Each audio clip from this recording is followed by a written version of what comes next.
Hello everybody, welcome.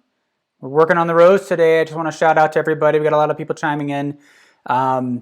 If you're following along, look for the photo reference in the description. I'm going to be working with charcoal today, the same material I've been using for a while. I've got vine charcoal, compressed charcoal pencils, my kneaded eraser, and my rubber eraser. I'm working on rag paper as well today.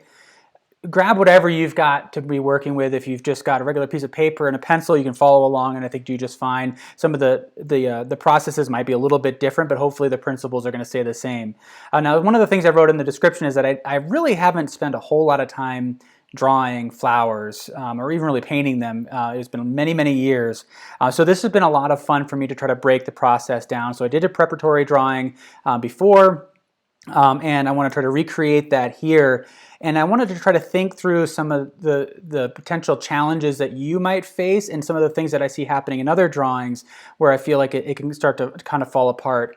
And ultimately what it comes down to is being really sensitive to value and edges. We talk about that a lot in this series, is really paying attention to edges. But something like a flower, that becomes really critical here because what I tend to see happen quite a bit is an overstatement of all the complexity. There's a desire to get in there and render every little detail because it's such a beautiful form and it's really intricate. You've got all of these different kind of waves of the delicate petals and the way they kind of wrap around one another and they build from the inward, the center outward. There's just a lot going on there and there's a generally desire to capture it all. And so what I want to do is kind of go through my process, which would be to kind of break it down by light and shadow and use the same principles that I use for every other drawing. If I can draw, a basic sphere, I'm going to apply those same principles here, and that's going to give me some confidence to tackle the more complex subject. So if you're following along, feel free to shout out any questions you may have in the chat field. I'm going to do my best to try to monitor that as we go, but I'd like to get into it now. What I'm going to do is start by just kind of giving myself some basic anchor points. Essentially, I want to figure out where I want to place the rose on the page. Not really thinking a whole lot about the basic form, just trying to establish where it is on the page and give myself some basic parameters here. This is all going to go away. This is just a soft fine charcoal, and ultimately I want to build up the values, but I want to start to think through some of the basic forms and try to map out the basic structure, get a handle on the angles that I'm seeing. It's kind of a complex line up here at the top, but I'm just going to suggest that for now. And I love the way this petal here catches the light in the upper right-hand corner. And so I want to try to make sure that everything kind of fits on the page. So starting to think through just some basic placement, but I don't want to trust any of these lines at this point. I just want to get a sense that as I move forward that I know where everything is going to be. And just reacting to the lines as I see them and edges as I see them. And I just love these kind of zigzag patterns. Really the rose is ultimately about these kind of triangular forms, and that's ultimately what I want to see. So I'm feeling pretty good about that. I'm looking at it, the drawing up on the screen off to my left to help me get some distance from that, because right now I'm a bit too close to it. In fact, I want to move things around a little bit. There we go. All right, I got a question here. Please tell us the size of your drawing support. So the paper, I'm using a cotton rag paper. I'm assuming you're talking about the paper, but if not, you're talking about the board. This is an 18 by 24 board. I'm using this Hanamula rag paper, which is kind of an odd dimension for what we typically see here in the US. So this is about 8.5 by 11 inches or so. A little bit longer than 8.5, a little bit shorter, or a little bit shorter than 8.5, a little bit longer than 11. So it's a fairly small drawing. That's what I've been using a lot lately. So hopefully that answers your question. This is just like an 18 by 24 drawing board that I have. Underneath it though, I have a couple layers of paper just to help prevent the wood grain from showing through. So I found that when working directly on it, the paper is a little thin, and so it transfers some of that wood grain. So now that I have it kind of roughly kind of blocked in, one of the things that we want to look for initially is that alternating play between light and dark that we've talked about in many other of these episodes here, these live drawing sessions, where we have, and you can see in this photo, it goes from dark in the background to a little bit lighter. Even the light here is not super bright. It's not nearly as white as the highlights that are coming off of there. But in general, there's a shift in value, a shift in tone from darker to lighter down in here. And then in the flower, we see that alternating sequence where it's lighter over here and then darker over here. And so I can start to just kind of block that in, even just something like that, just understanding the basic play between light and dark. And I'm kind of squinting my eyes to try to get a sense for its general shape, but I'm not worried about specifics at this point. I want to correct it as I go. This just gets the ball rolling. Again, kind of ensuring that everything's going to fit on the page. And when I'm blending here using the palm of my hand, where it's a little less oily and it's a larger surface than the fingertips. And this is going to be really critical in terms of managing edges in this. I'm going to be looking for that play between that light and dark to define the edge, especially over here on this side, or my eye gets drawn to these highlights. And I can build up some tone in here because I want to erase out the bright highlights. And so if I look at the drawing here, at the photograph here, you can see these highlights here. That's going to be the white of the page or close to it. Everything else needs to be darkened around it. So I'm not really afraid of darkening the page because I can erase back out those highlights as we go. And I'm trying to keep my marks fairly light and loose so I don't have these strong directional marks back there at this point. I might use that later on.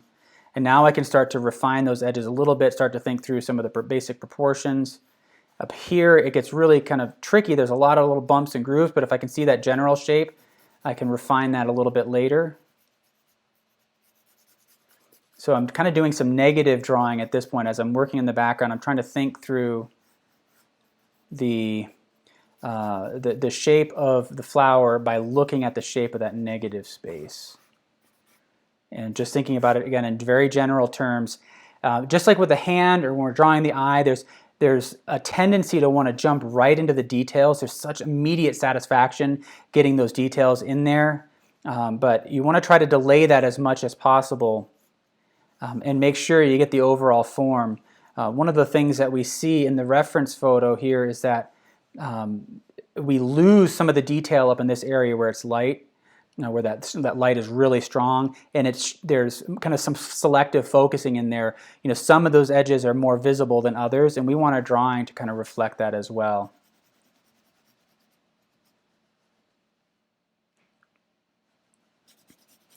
So if you are new to this series, my name is Scott. I work with Artist Network.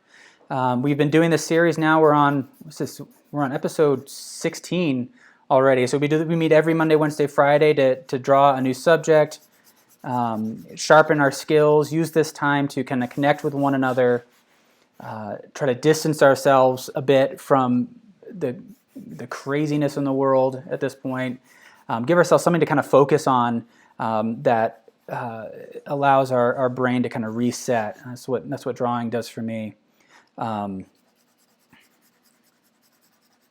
You'll find a little bit more information in the description, and you can find more resources at artistnetwork.com where I pulled together. There's a page at the very top. You'll see a link to that page where you'll find additional drawing resources. Okay, so now I'm trying to think about this in terms of shape, trying not to get locked into line at this point. Suggesting some of these forms. You can see, like, as I'm working with the petals here, as I just block them in, I'm just utilizing the side of the pencil. You can see how broad that is, and it starts to feel like a palette knife that you might use when painting. And I find that really efficient. Rather than trying to draw an outline and then fill it in, try to think about it as a broad shape. And I want to keep that thinking going through the whole drawing there. I want to be thinking about the form of the rose in that way as well. So I want to just get some suggestions down here. One of the things that we talk about in the series as well is that these initial phases in the drawing are just about getting information on the page, so then you have something very specific to react to. So then you can look at this as I make another pass and I can say, this is too small, it's too high, it's too low, etc. But I can make a very clear statement about what needs to change because I have something there. You don't have to think about it and work it out in your head before you apply it to the paper. You need to get something on the page so then you can react to it and you can make very clear statements about it. One of the things as I'm going through this too is I'm trying to plan out how I want to control the values. There's a really noticeable shift in the values dealing with the light side versus the shadow side. We see variations in value here, but everything on this side of the flower is relatively dark, middle gray or a little bit darker. Everything on this side, even the darkest part, is lighter in value than what we're seeing over here in the lightest areas. So I can start to think about breaking those values down into those general zones and know that even in the darkest parts here in the light area, it's not going to be as dark as the lightest part in the shadow area. So that's kind of where my thinking is at this point. So now that I have things generally blocked in and I'm seeing this play between light and dark throughout the drawing, I want to start to go through and start to refine the form. I think I'm going to continue to work negatively. So what I mean by that is working on the shape of this background as a way to define the shape of the flower. And I'm going to start to look for some landmarks. And one of them being this kind of spiking petal here. And what I love about this edge as we follow down is we see this as light against the dark background. As we come down here, we see that shift, and all of a sudden this petal becomes darker against this light background. Kind of making a mental note of that I want to bring into play as I finish off the drawing later on. So if I establish that as kind of a landmark, I can start to measure across and down from there. And if I look for this general angle, and you can do some sight measuring if you've printed this out, or do some angle sighting, take your pencil or your charcoal, line it up with an edge, hold that angle, and then transfer it onto your drawing to help to visualize what that's going to be. And look for the general shape first before you get into these kind of fine details here. So if you can see that general path, so if I'm happy with this path and I can lightly establish that, I can draw this path here.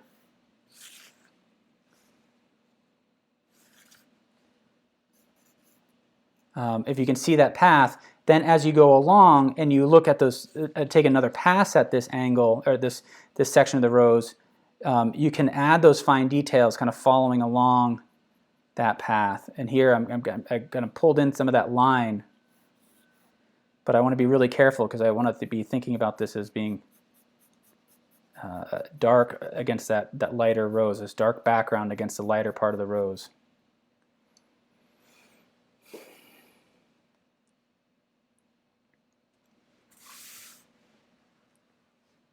All right, Wilma is saying that you enjoy the putting off the details to the end. To me, I have to kind of state that out loud because that's something I really struggle with, and it helps me to just say it out loud and make it a commitment on my part to put off those details. And if I say it out loud to you, then I feel more obligated to make it happen, because I have a feeling if you all weren't watching or listening right now, then I might kind of slip off of that a little bit. But I find it really helpful to kind of think that way, and it's you find over time that as you kind of have that mindset, then your drawing it'll feel like it's just slogging through for a while. and you'll feel like I'm just making a mess. I'm just making a mess. When is this going to come together? And then snap, it all falls into place. So it's like building a foundation of a house, but doing it 20 times, right? And then and eventually you get it just right, and then all of a sudden it's like magic. Everything kind of comes together. One of the things that I also have to remind students is that drawings awfully go through what I refer to as an ugly duckling stage. You get to this point in it where you're just not sure if it's going to fall, come together, if it's just going to fall apart or what. And it doesn't look, it's just not going to look great. You got to power through that, and that's really where the good drawing is at. Is when you survive through that ugly duckling stage, and every drawing goes through it, where you feel like it's kind of balancing on an edge where it could just crumble apart at every moment. But to me, that's where the life in the drawing really comes through, is kind of embracing that aspect. So I want to start to think through some of the key points, maybe along this side, looking at the angles, looking at these 3 points, the way they somewhat stack, but they're not directly in line. There's this kind of slight zigzag pattern there. And I've got those lines a little heavy. This is doing right now is just building up value here, which is going to be great. I'm going to be able to use that to my advantage later.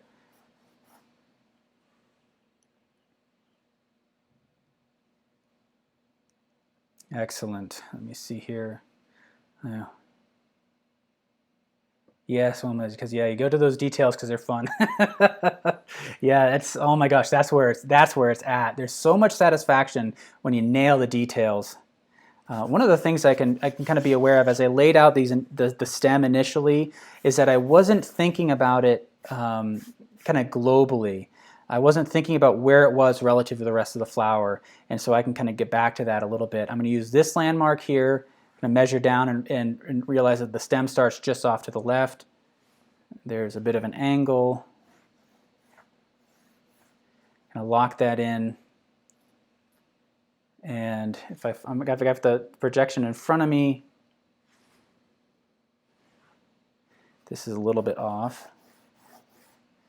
And I want to try to visualize the path of the stem leading straight up through the center of the petals there. All right. It gets dark in here, and I can start to establish some of these lines. Look for these straight edges as accumulations of marks, rather than these curves. That I have an instinct right now to kind of draw these kind of curves and flowing lines, but as I look at the subject, it really isn't doing that. There's really more of a series of straight edges that all kind of interlock.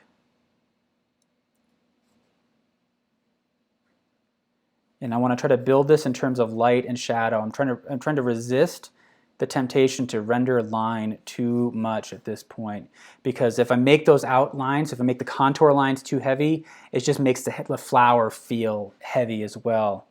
We want our marks to be delicate, to kind of reflect the nature of the materials that we're looking at. That's really one of the powerful things about gesture drawings, is that it's about reacting to the subject in front of you, kind of from a material perspective. So this is a soft object. I want my marks to feel somewhat soft.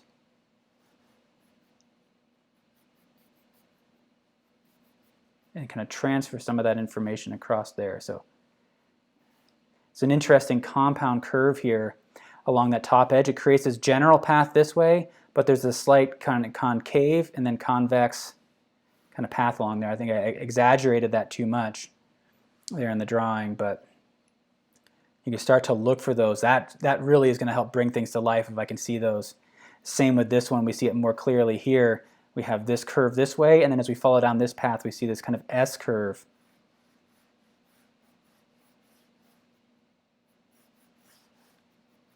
All right, so how's everybody doing? I just want to check the chat here. I see Suzette, hello from Baltimore. Home of my alma mater, Micah.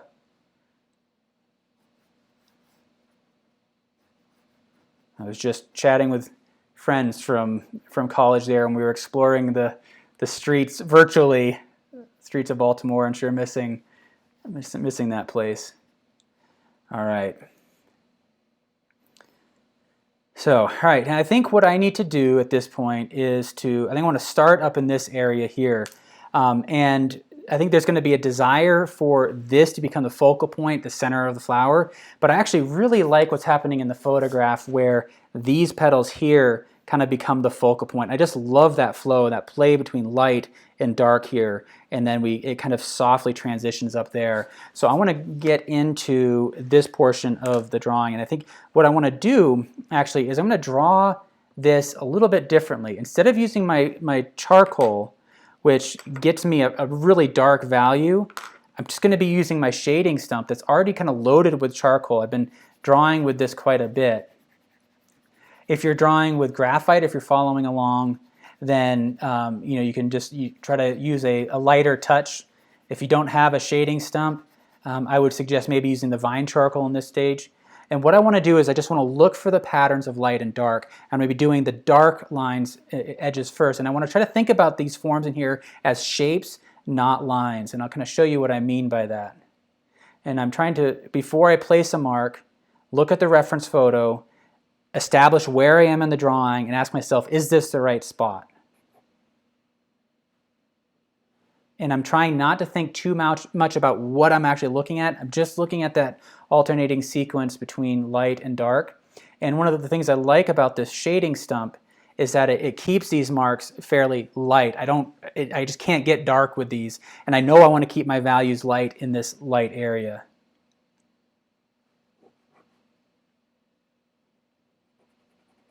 And think about too, also, as I'm looking at some of these shapes, if I see a line, do I need to draw a line that follows that path, or can I make that line as a sequence of kind of vertical marks that follow along that horizontal path? And in general, that makes for a more convincing shadow shape to create your shadows that way. So I'm just trying to think about a shape here, but instead of drawing it this way, I'm trying to visualize that path and then create it as an accumulation of all marks that all kind of follow along that path. And you can see that there's really no sharpness or definition in the flower at this point. I'm just trying to think through the general form here.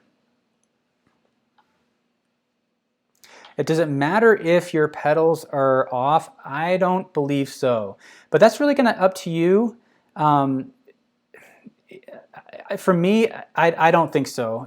Every flower is different, every flower is unique, and if your drawing is about this specific flower, then you want it to look exactly like that. If your drawing is about utilizing this subject as a way to understand kind of value and kind of the flower forms in general, then feel free to play with it. But I think what's really critical is that you're understanding the overall form and what's happening with those shapes.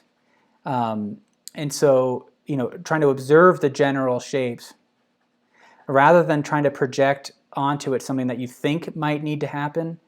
We've talked about that before in this series, is this concept of the symbol system that we all develop. So we have that as an internal mechanism in our brains. We have an understanding of how we should draw something or how something should look.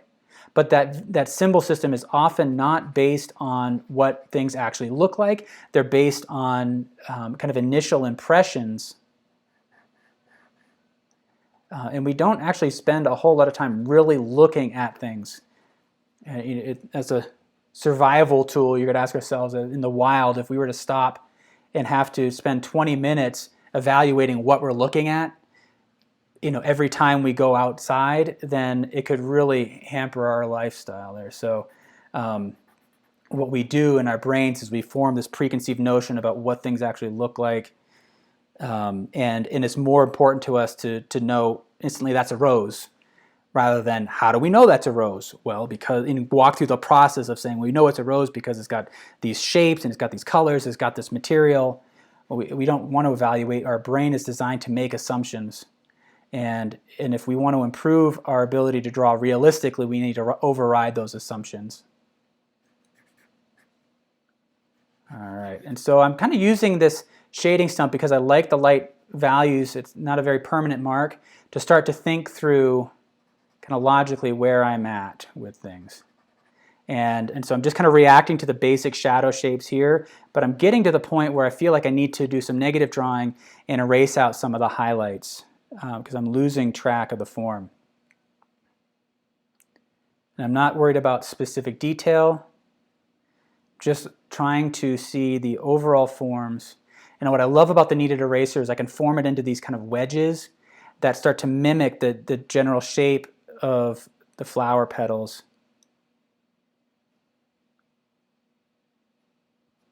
I'm going to go back through and refine all of this later, but I need to orient myself a little bit. And so before I make a mark, I'm looking at the reference photo and making sure am I in the right spot. So light there, and then this is really the focal point, this kind of triangular shape of light right in here, that petal. And then we see a highlight just down here off to the left, and a highlight there. So you can see just kind of erasing out some of those general shapes more as a way to help give me some kind of points of reference to utilize as I go through, and now I can go back through and make it a bit more specific. But you can start to see that the shape of the flower is forming. I'm losing some edge here, but I'm going to get back in there and do that a little bit more later. If I can think through the general shapes now, we're in good shape. All right. Pranya is asking, this is a tortillon, it's a shading stump that I'm using to draw with at this point, most of it. Let's see. Is it better to start with, so Rita's asking, is it better to start with the smaller value shapes? Why did you stop with the bottom darker value shapes? Yeah, I guess that was kind of a bit of a personal choice. I could have stayed down in this area, but in my mind I'm thinking about these forms kind of wrapping around this way, and I wanted to place those light shapes first, and then make sure that these darker shadow shapes align with that. I felt like, I guess in a way, this felt like a stronger anchor in terms of measuring out from. So I think that's really ultimately what I was thinking. So I can look at this line here, for example, and I feel like it's a bit too low. As I look at this shape here, I'm going to kind of exaggerate it a little bit more. I'm trying to look at this petal as it kind of wraps. It has these really wonderful curves. It kind of wraps around here, curls over here like a wave, comes over here, there's like a smaller wave over here, and then down along here where we have this other wave. And at each point, there's this constant change in value relationships between one part and the next. And so, like I said, I think that it just provided an anchor point. That's a really good question. I don't know as if I had really thought through it when I made that choice. It's kind of an instinct.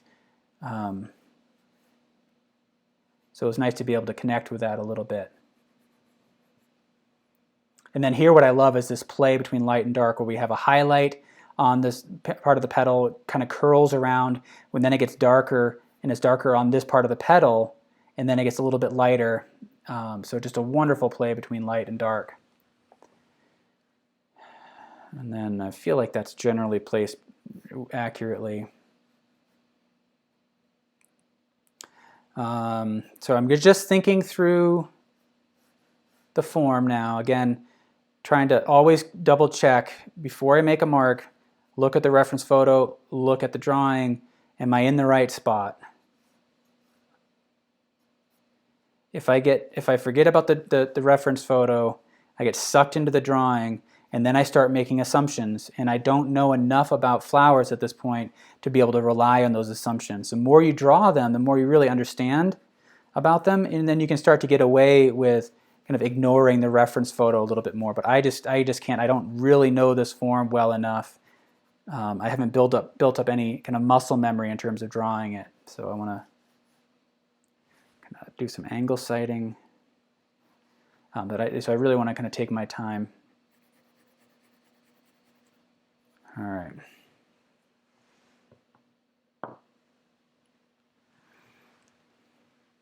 Yeah, and if you need a list of materials, they're in the description there.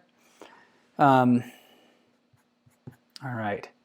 So I feel like I've got all the major forms established here. Now I can go back through, and it's going to be, you know, the third or fourth pass through the rows to add another level of detail. Remember to squint.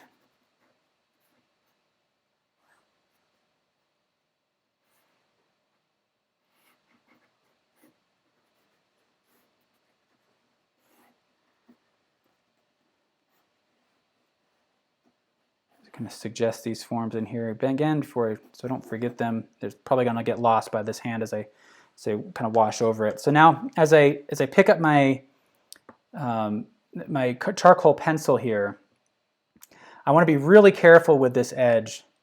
I mostly want to just be able to kind of create a light, sharp line. Then I can come back in later with an eraser to kind of clean out. I don't want this line to be too heavy.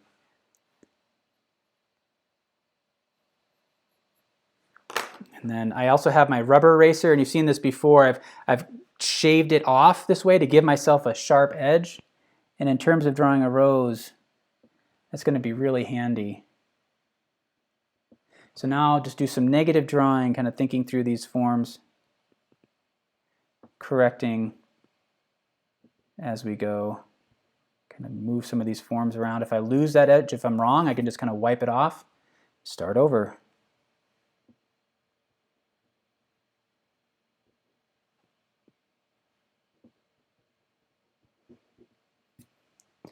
If I need to kind of sharpen this form, I can come back in with my charcoal pencil, but again, I want to keep it really light.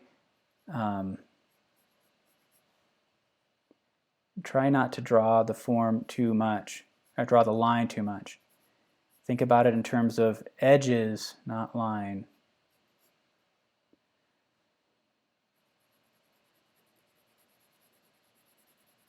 So as I know this charcoal is going to get dark, so I'm just using the weight of the charcoal pencil right now to define that edge.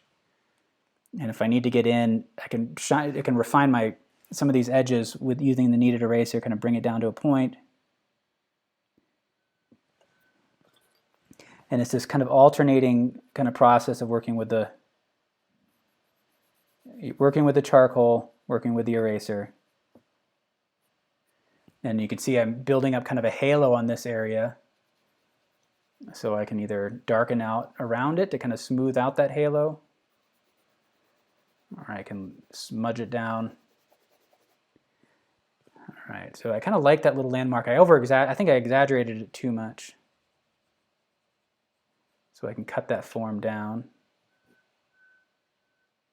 following along this contour. And I want to be mindful of the edge here because I have this angle right here. I don't want my background marks to run in that same direction. I need to change that up, use some cross hatching, and bring these marks horizontally to contrast against that vertical edge. And then I can kind of redefine. So this, bring in charcoal eraser, and keep working back and forth. This right here.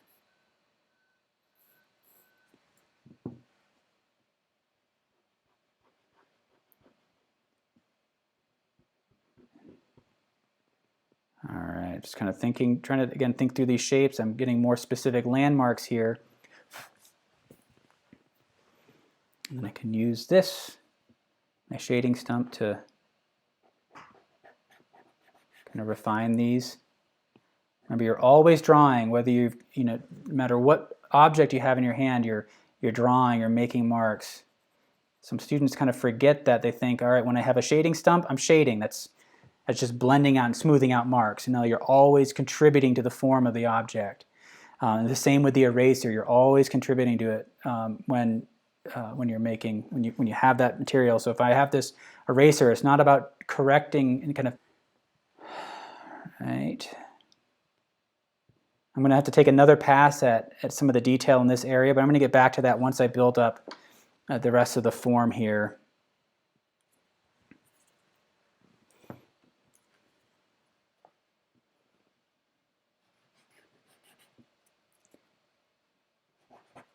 Just using the shading stump to create some of these marks here. Doesn't really have enough charcoal on it though, so let me see if I can pick some up from here. And smooth this out as I need to. Maybe, how does this work? So this is where perhaps I need the vine charcoal. So just looking at these shapes, these little triangles and these little rectangular marks,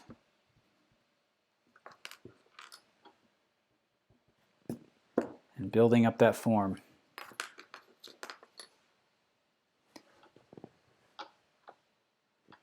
Yeah, Wilma, I like what you're talking about. There's muscle memory and there's a brain memory, and they all work together. You got to be careful of those, because we can often develop unhealthy muscle memory. And I think the way to really overcome that is to make sure you leave marks on the page that aren't right.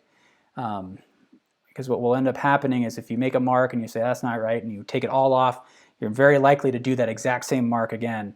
So leave the old one on there so you know you're not going to replicate it, and then you're more likely to get the correct mark the next time. All right, so working my way down, and this is where we get some really interesting sequences of light and dark, kind of over-exaggerating the highlight here on this petal. And now I'm going to come in under here, and we have this thin sliver of light, and then it falls into shadow right under here. And then there's this really interesting kind of curl.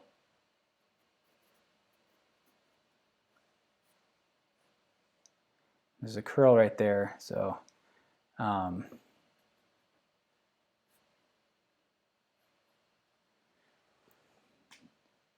this is requiring a bit more focus than some of the other ones I'm noticing. There's just so many little parts.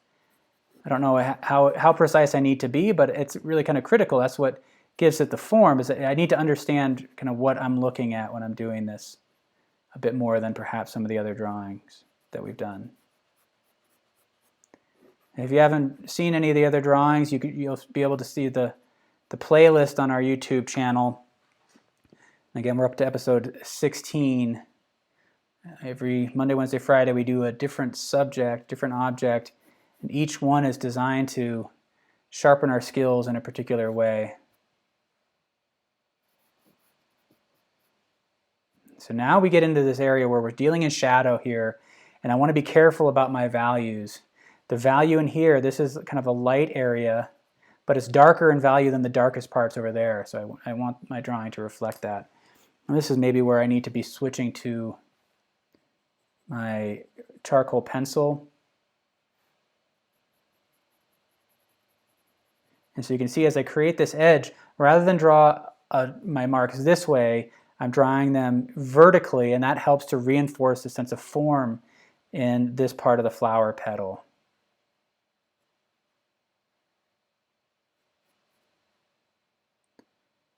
And as we come down here, we see it get a little bit lighter in value.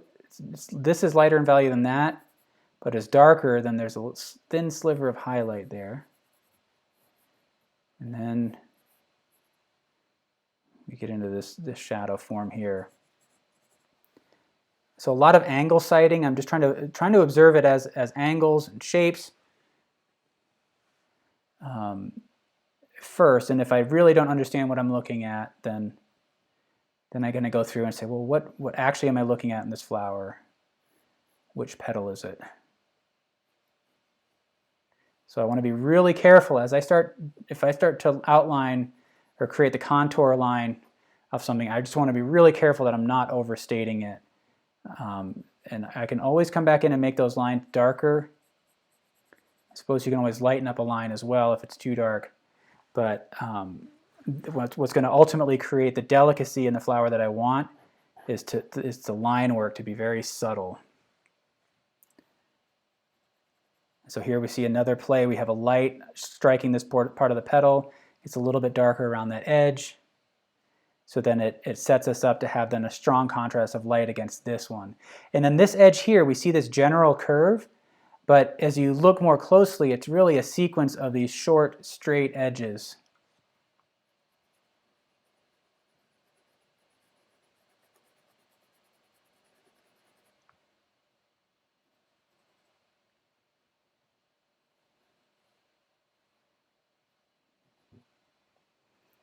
All right, and then I can come back in with this and erase out. There's this really nice highlight right there.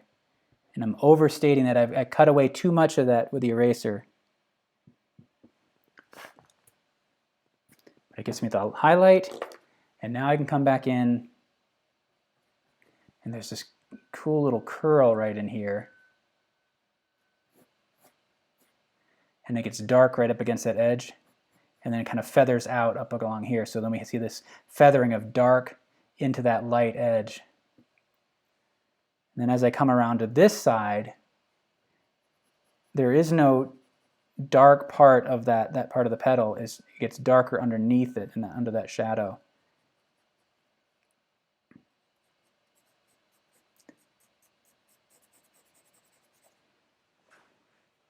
Pranya is asking about contour lines. All right, contour lines are lines that define the three-dimensional form, the outer edge of a three-dimensional form.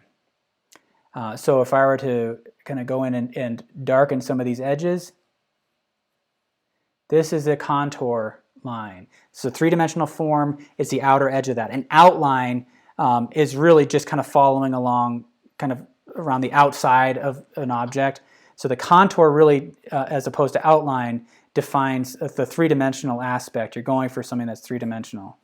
And then there's cross contour. So these are the marks that are inside the form. So when I was shading this part here, that's the cross contour. This is the cross contour here. And you can use those marks to help define that form.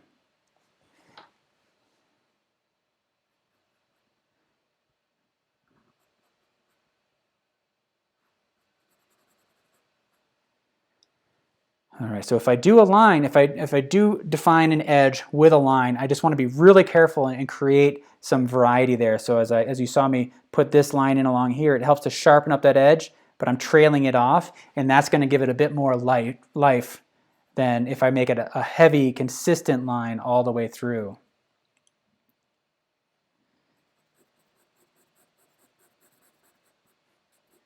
And then I'm trying to darkening in that background around it to help consume that line as much as possible. And I can come back in and I can shade this down. So just utilizing the side of the pencil.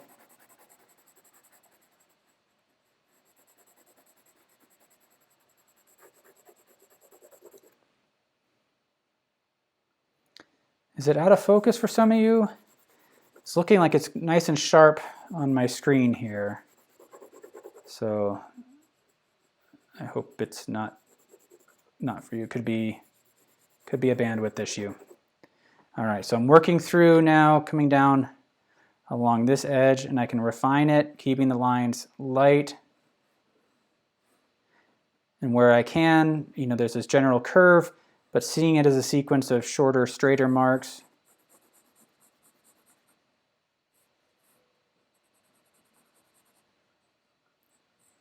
And then we have this one here that's got a really distinct shape. It has kind of this kind of scalloped, kind of clamshell looking edge.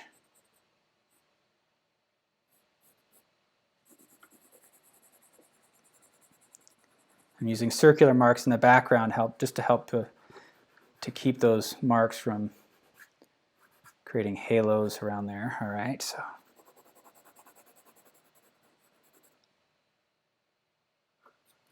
Doing pretty good on time. I'd say we're about halfway through. I think it's going to probably run about an hour and a half is my guess. Maybe not quite that long. Depending on how much detail we want to go into. We can always go back in later and add additional detail. All right, but we got to get that form right. If you don't get that form right, all that detail just crumbles off the page, and we run the risk of it no longer feeling like a rose. And you see some of these drawings that are just highly detailed, highly rendered, and they're beautiful objects to look at, but in my mind, then they kind of lose some of the quality of the rose. by being kind of hyper detailed. All right, so as we come down in here, I want to be careful about this edge. We have this one kind of petal that's peeling off down at the bottom. We've got this petal back in here, but it's a very soft and subtle line. So I don't want to draw a line. I want to visualize that path, and then I'm going to darken the space up above it. It has this kind of gradient there. And that's the kind of stuff that's going to add to the feeling of delicacy in the drawing, is to really pay attention to those lines. And we can do that here as well. So I'm going to darken this. There's another kind of soft gradation. Just gradually gets darker as we move across. And then there's this petal along in here. So just kind of keeping my marks really light or just hovering above the page just so I can visualize it, and then shade up to it. And I'll come back in here and sharpen up this form a little bit. Now I'm almost kind of thinking about it in layers, darkening in those layers behind. And then there's this soft transition from dark on this side to light.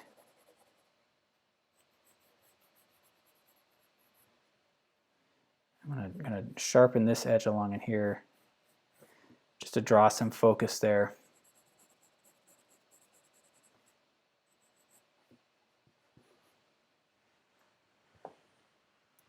Cynthia saying it's more difficult than the orange or the hat. All right. It certainly is, but hopefully, ultimately for me at least, what makes it more difficult, it's not the general concepts, it's just the complexity. There's just more to keep track of.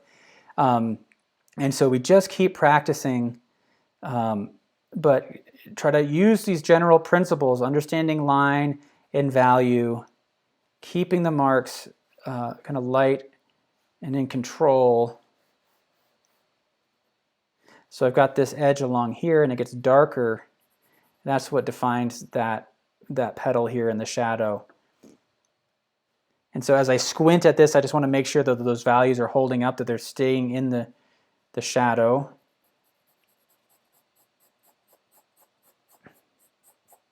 So now you can see that this petal here is starting to form by darkening the shape around it, doing some negative drawing in there. And there, what's interesting is that there's this general play of darker back here, and then that petal comes in like a wave over or kind of around into that space. But that petal also gets a little bit darker right up along that edge.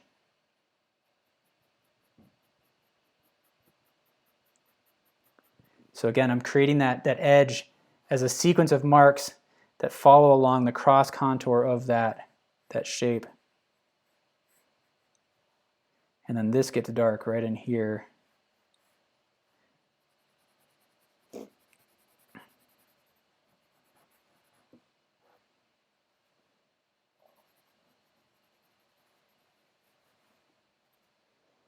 All right, what do we think? How's that all coming together? I feel like I could render this form a little bit more. This feels like it should be a little bit darker.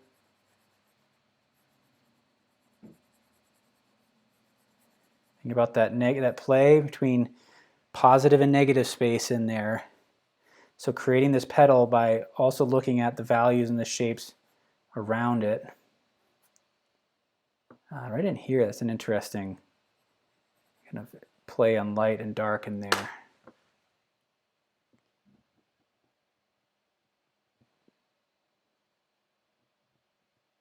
One of the things I love about the kneaded eraser is that you can just kind of place it and then lift off the charcoal, kind of moving all over the place here. Try not to settle too much in one spot. We kind of lose our focus, I think, when we spend too much time in one area. We stop seeing it objectively. There's that saying of being too close to something to see it. That definitely happens in the drawing process.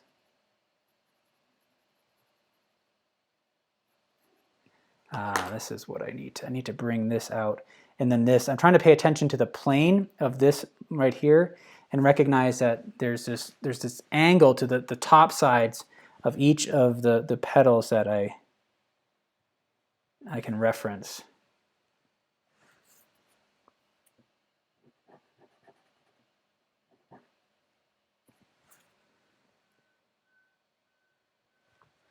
How do we feel?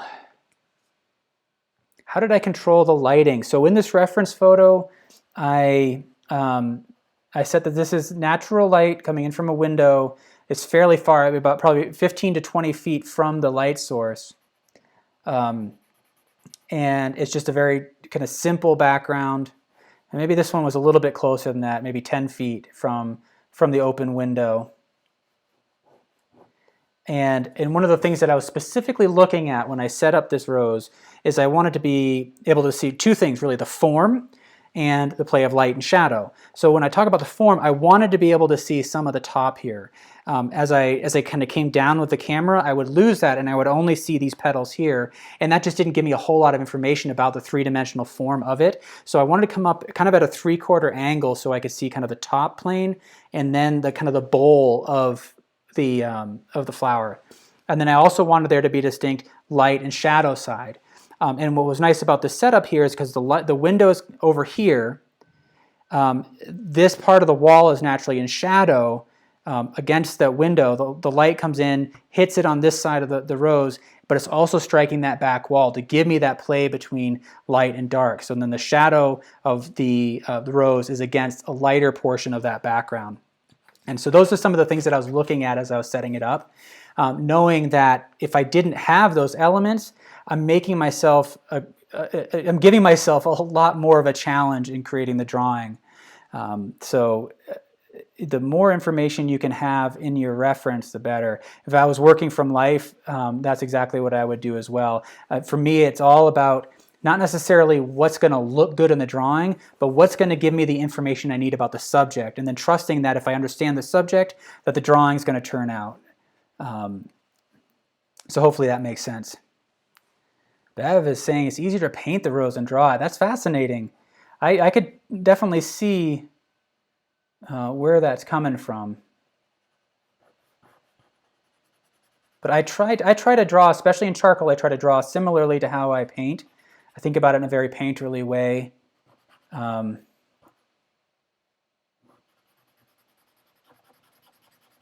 curious to your thoughts on it.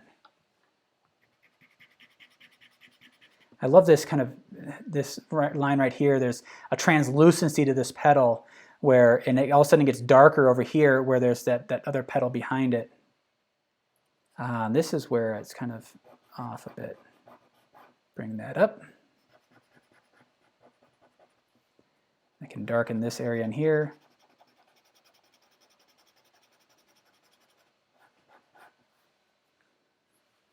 Trying to keep these edges very subtle. This needs to become more horizontal. That's what needs to happen. Drop that down. Not that I think it would still read as a petal, but you can see there's a disconnect here. I was kind of establishing the negative space here, and I drew this petal down in here. So we have this dark edge, kind of the bottom of the wave of this rose petal. That line is too dark, so let me bring that in.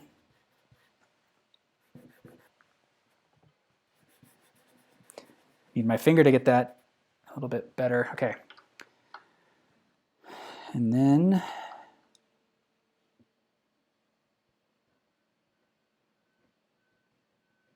this kind of triangular form right in there.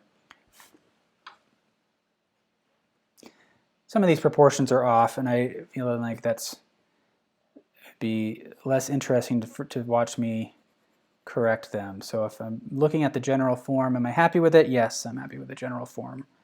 And I can live with some of these proportional errors.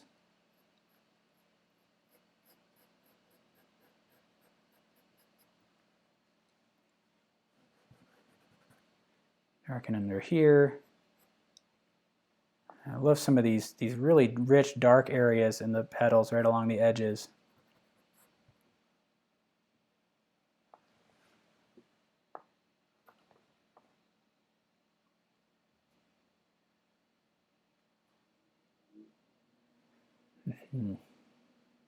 Let's see. So what about going back and painting this drawing? What media would be best over the charcoal?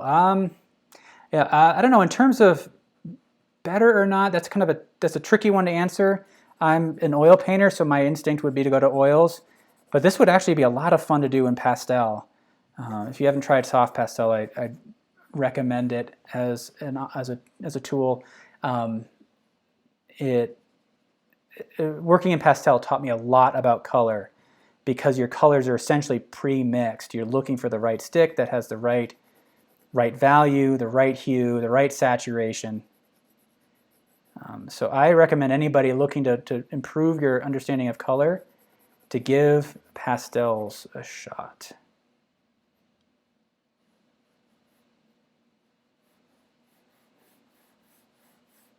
And what's cool about those pastels is that the same pigments that you see in oil painting or acrylic, are actually all materials. What's crazy is that for most of them, you're looking at the same set of pigments, whether it's watercolor, acrylic, or oils or pastels, even colored pencil. You're utilizing the same pigments. They're just presented in a different binder, different medium. There's different stuff holding those pigments together. And I really like how dark this is getting under here. So now what the part that I'm having trouble with right now is in this dark area, seeing where does it get darker and where is it darkest.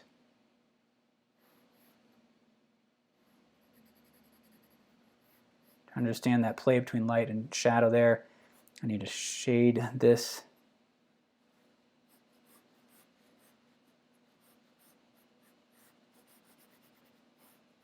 And then we've got this kind of lighter petal kind of coming up in here. I'm going to darken this. I've got enough charcoal on the side of my hand that I can kind of smudge that out. And I'm going to try to define this petal right here by looking at the shadow shape. And then I can come back in and kind of flick out the highlight that is catching on that rim. And just look at how delicate that edge becomes. And I love those areas where there's no line really defining this edge. It's just a play between light and dark, and I can sharpen up the rows under there. That was interesting. Okay, let me try this again. And I can do that with this one here. Kind of erase that out. If I need to sharpen it up in some areas, I can just be really selective. So this pencil here I used kind of for the detail, sharpen on both ends. And so I'm using this one for its point.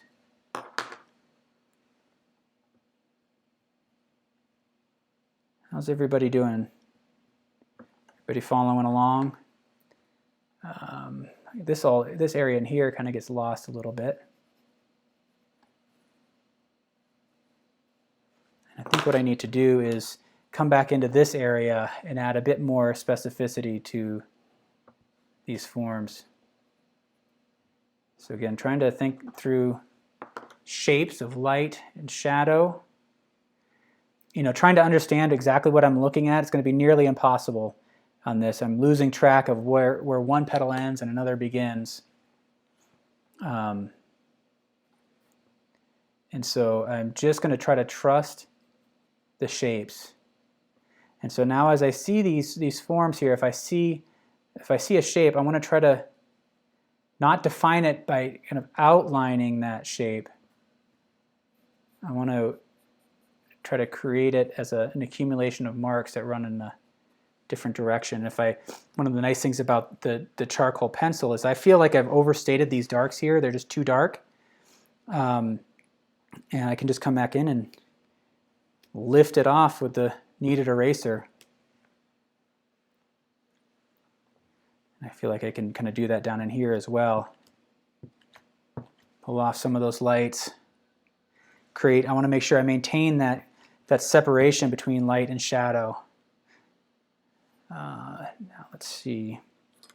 And then in here it gets a little bit, the light really rings around that center. So if I can see some of these shapes, just using the shading stump to make some of these marks.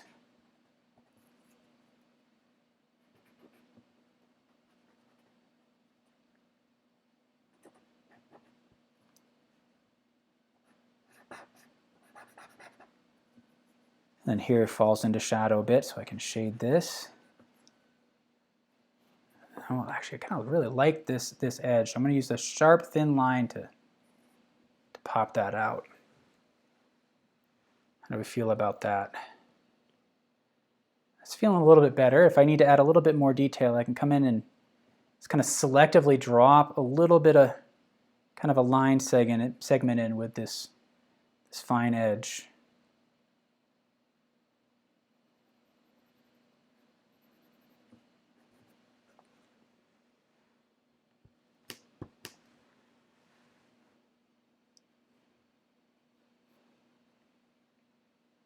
And this is where we can add some of that delicacy. If you really like the detail, come back in with this line and try to sharpen up some of the edges, but just be really gentle with it.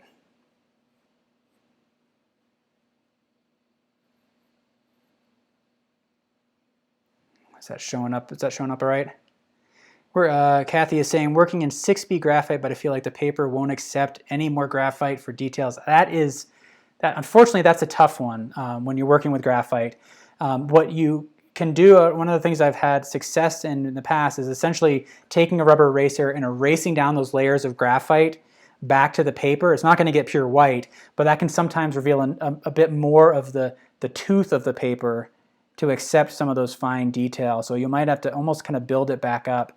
Yeah, that's kind of the hard part with the graphite, is that it's such a kind of metallic, hard material that it's easy to lose the tooth of the paper. I like this flower along here, so I want to sharpen up that edge.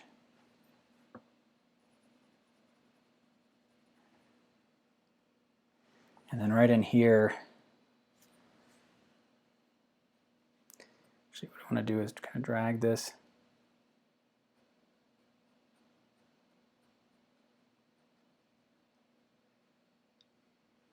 How's that look? I'm just looking at the screen for reference here.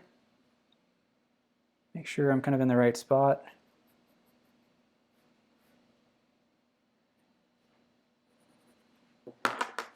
I can shade this a little bit. What's nice about shading and blending this area is I'm also picking up charcoal on the shading stump that I can use in some other areas. So now it's really just kind of refining the forms. I don't want to kind of correct anything at this point. I think it is what it is at this point. So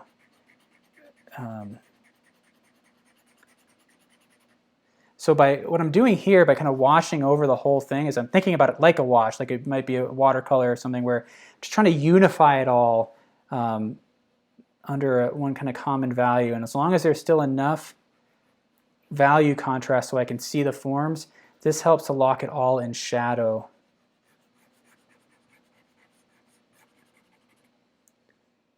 And under here, I kind of neglected this petal along in here.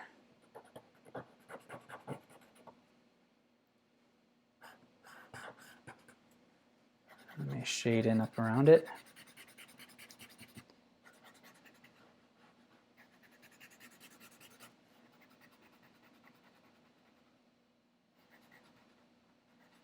Trying to be mindful of the halos around the flower. I want it to read as a solid background. So I got to be really careful with that. All right, how are we feeling? It's feeling a little bit better, but I need to, I think, darken this.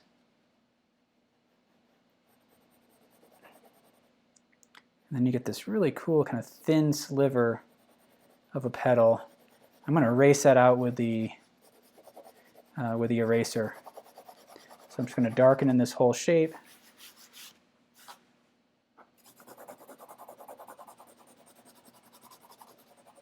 Feather this out a little bit.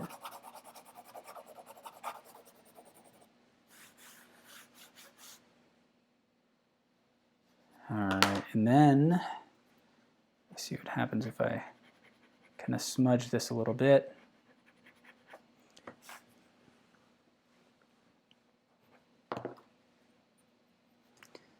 There's this kind of curl edge.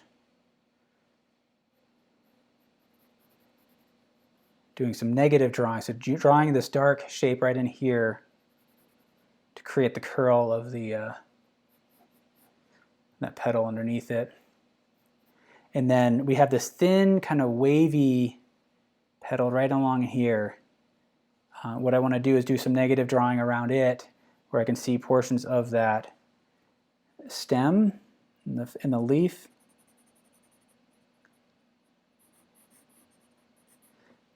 Switch to this one. This one's better for drawing on the side. So when I'm drawing these leaves, I don't want them to really stand out. So I'm going to try to avoid rendering a line at all. Try to hold the path in my mind of where I want that shape to be, and then create it as a sequence of these vertical marks. And let's see if I can come back in here and really darken it. And the same with right in here.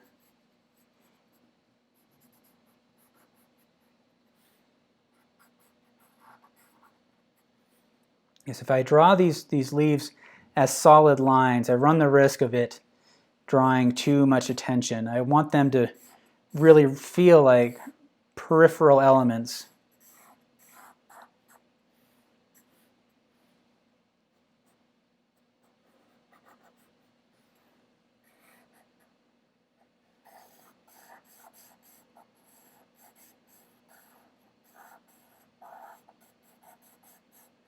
So if I can think about that general shape, I feel like that's going to be ultimately more effective than rendering it as an outline.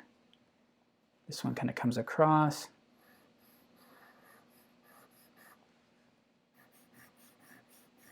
Kind of caught the edge of the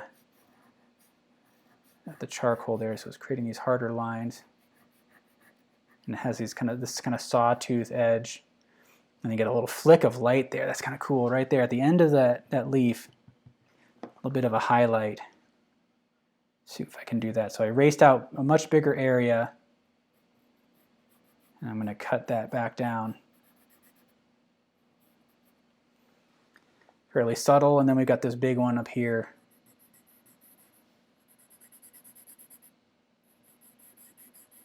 So as I'm looking at the shape, thinking still about positive and negative space.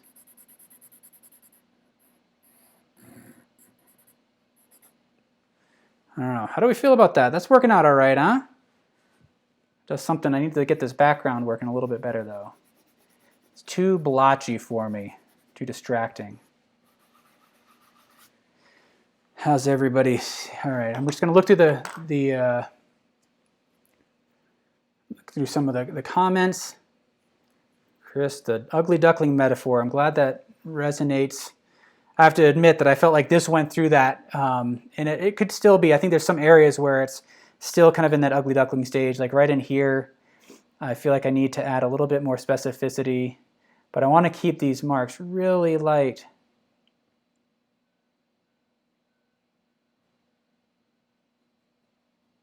Just trying to sharpen up these shadows more than anything, but I want to hold to what I was saying earlier about the values. In that, you know, the darkest values here are going to be lighter than the lightest values in this area.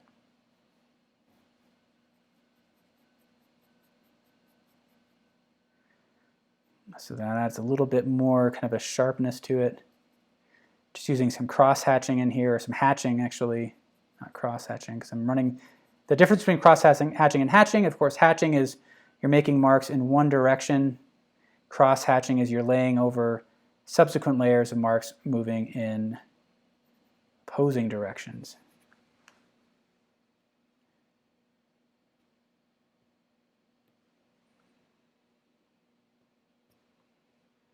And I feel like that helps to add a little bit more detail. If I'm erasing around here now, if I'm erasing out some of the highlights, I'm trying to bring that highlight in from the edge just a little bit. That'll help to round out the form.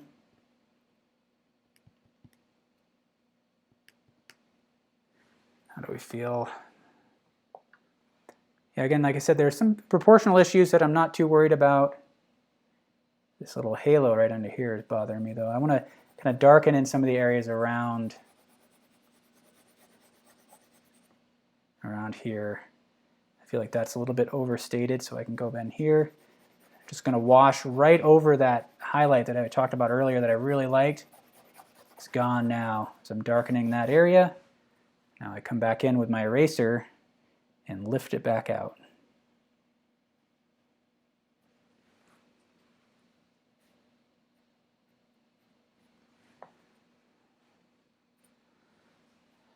That's a little bit. I'll be careful of my marks here. Make sure they're not flattening out the drawing. I feel like I can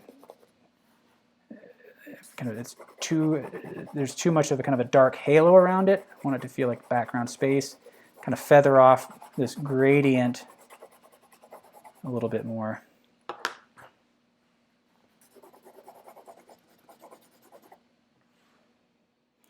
And I can come in under here and darken this too. It's kind of looking at gradients. It can be a challenge. You know, sometimes like in this case, I just needed to feather it out a little bit more. It was too dense. There was too much of a contrast between the dark here and the value over here. So I want this to read like a dark background a bit more effectively.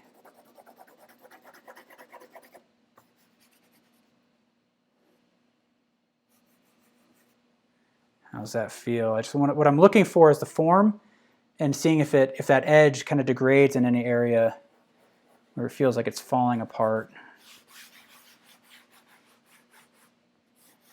All right. Maybe I can sharpen this up a little bit more. So I think we're getting close to the end here. Shout out if you have any questions. I'm going to be back here on Wednesday, drawing a portrait, a self-portrait. The link to that is in the description if you want to use that reference. Or I think using a photograph of yourself. We're just going to be talking about general practice of drawing portraits. See how far we get. Friday, we're going to be drawing a skull. That is going to be wicked fun.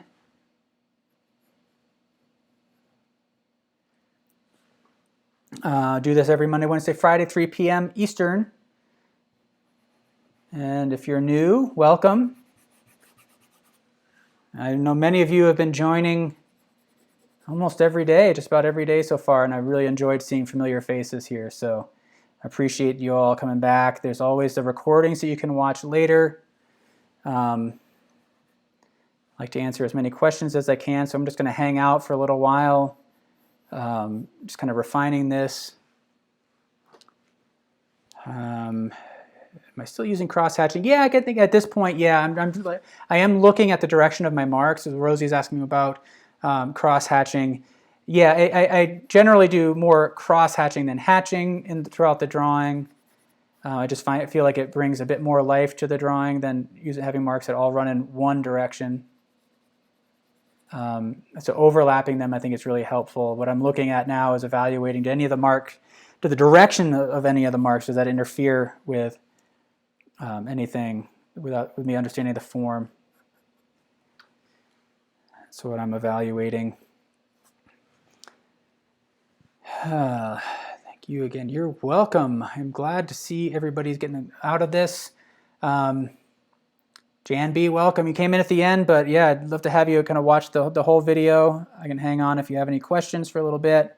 Again, the materials are in the description for the video.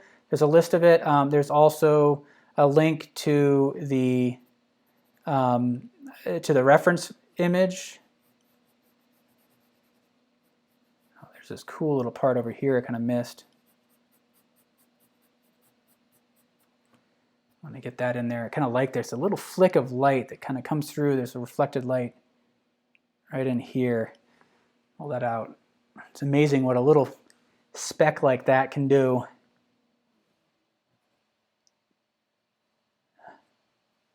See if any of these forms need to just be crisped up a little bit. Again, just keep your marks delicate.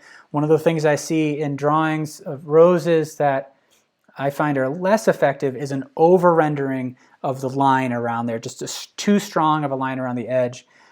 Be selective with it. Suggest the form as much as you can. Make sure you see the general shape of light and shadow.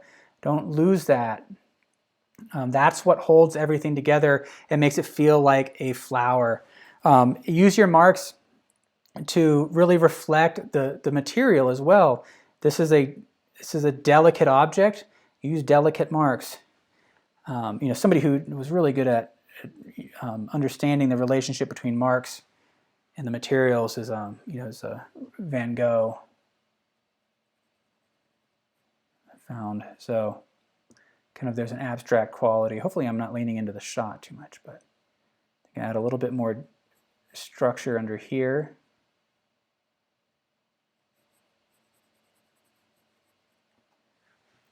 But yeah, right now I'm just picking away. You're welcome, everybody. Thank you for joining me. Gonna hang on. There's about a 30-second delay here, and every time I do this, I'll sign off, and then I'll see these comments come through for the next 30 seconds, and I'm like, there was a question that I wanted to answer. So I'm just gonna let this run a little bit long, but I'll sign off now. So thank you all for joining me. It's been a lot of fun, and I am very much looking forward to the drawings this week. It'll be a great one.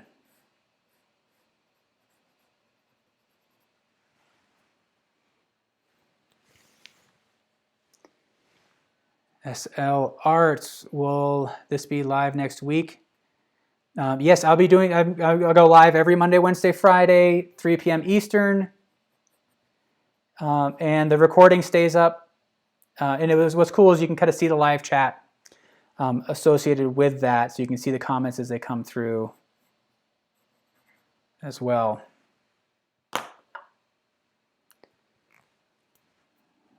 Good. I'm glad that you took that away, Wilma, that using delicate marks.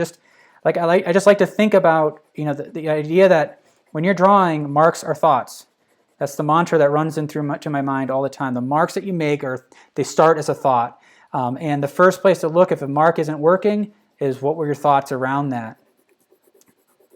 And if you hold in your mind the object and just allow your hand to express that, you can convey a lot of information. You're going to build muscle memory, you're going to build hand-eye coordination as you go, and you always want to practice that. But it all starts with, where is your head at? Because that's going to show in the drawing. If you are really enjoying the process, I believe it's going to show in the marks that you make. And what's cool is that the process of drawing ingrains the experience in the memory as well. And it's funny how those are tied together. It's one of the benefits of drawing things versus taking a photograph, is that sitting with the object for such a long time locks it into your memory in a very different way.